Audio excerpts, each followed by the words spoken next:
मेरे दोस्तों, इंसान को कुल अकल भी मिल जाए तो फिर भी अल्लाह की हिकमत का वो इहाता नहीं कर सकता। रब्बे करीम को ज़्यादा पता है कि हमारे लिए कौन सी चीज़ बेहतर है और कौन सी चीज़ हमारे लिए नुकसान का बाइस है। अल्लाह तबारक व तआला की हिकमत ये चाहती है कि मेरे बंदे परेशान ना हो। रब ये चाहता है कि मेरे बंदे किसी जगह पे भी दिक्कत और परेशानी का शिकार ना हो।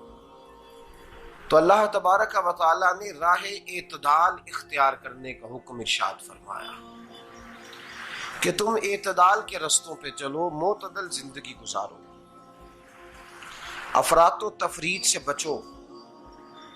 आज जिस माशरे में हम वक्त गुजार रहे हैं, इस माशरे में हम इस बात को समझने से कासिर हैं कि असल हमारा मसला क्या है।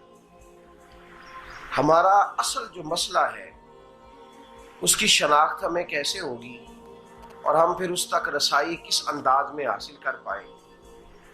हम हमेशा अपनी आमदन बढ़ाने के चक्कर में रहते हैं।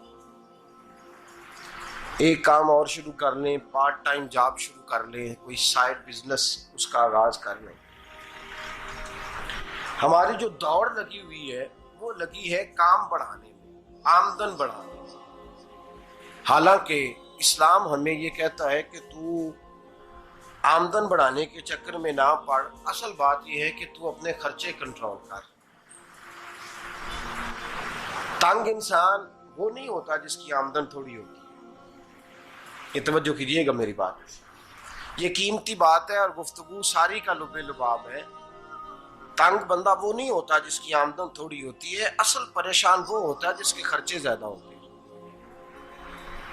और हमारा जो रोजमर्रा का नुकसान हो रहा है ना, वो आमदन के मामलात में नहीं हो रहा। बुनियादी नक्श जो वाक़या हो रहा है वो ये है कि हमारे अखराजात ज्यादा, और वो अखराजात किसी और ने नहीं बढ़ाए।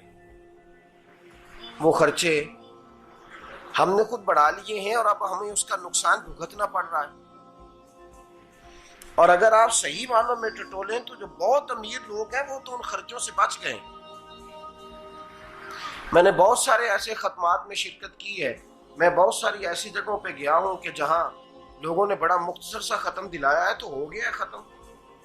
खत्म के मामले में कब किसी ने पाबंदी लगाई है कि उसमें 200 आदमी शरीक होगा तो तब ये साले सवाब सही हो सकेगा? कौन कहता है? या शादी के मौके पर अगर सारे बहन भाइयों को न बुलाया गया तो मेरी शादी पाया तकमील तक नहीं पहुंचेगी, इसमें बरकत नहीं होगी। ये किसने फतवा दिया है? मोतदल जिंदगी का इस्लाम हुक्म देता है। मैं पढ़ रहा था कि एक बहुत बड़ा सदर है, गालबन सूडान के सदर की बात हो रही थी, तो अपने बेटे की बारात लेके गया तो 4 लोग गए हैं बारात, और 15 लोगों का उसने एहतमाम किया अपने घर में खाना खाने का। तो क्या शादी हो गई कि रुक गई? तो भाई राग अलापना इस बात का कि बड़ी परेशानी है, कोई साइड बिजनेस शुरू किया जाए फलान जगह फलान जगह फलान जगह। तो असल मामला ये है कि पहले एक बंदा कमाता है तो फिर भी घर ही चलता है, फिर बड़ा बेटा साथ शामिल होता है तो फिर भी घर ही चलता है, फिर मंझला बेटा शामिल होता है तो फिर भी घर ही चलता है। जो रोना दादाजी रोया करते थे कि बड़ी मुसीबत है, बड़ी मुश्किल है, गाँव में रह अकेले होते थे और वो 5 बच्चों को और 4 बच्चियों को वो पालते थे। तो जो वहां परेशानी थी वही आज परेशानी शहर में आकर पढ़ लिख कर मोटी तनख्वाह लेकर वही परेशानी हमें है। तो मैं जिस नतीजे पे पहुंचा हूं इसको पढ़ के, कुरान मजीद की चंद आयात को देखकर और इस मफहूम की जो हदीसें कुतुब हदीस में पाई जाती हैं और हमारे बुजुर्गों ने हमें जो मिजाज इस हवाले से दिया है, मैं इस नतीजे पे पहुंचा हूं कि मसला आमदन का नहीं, मसला खर्च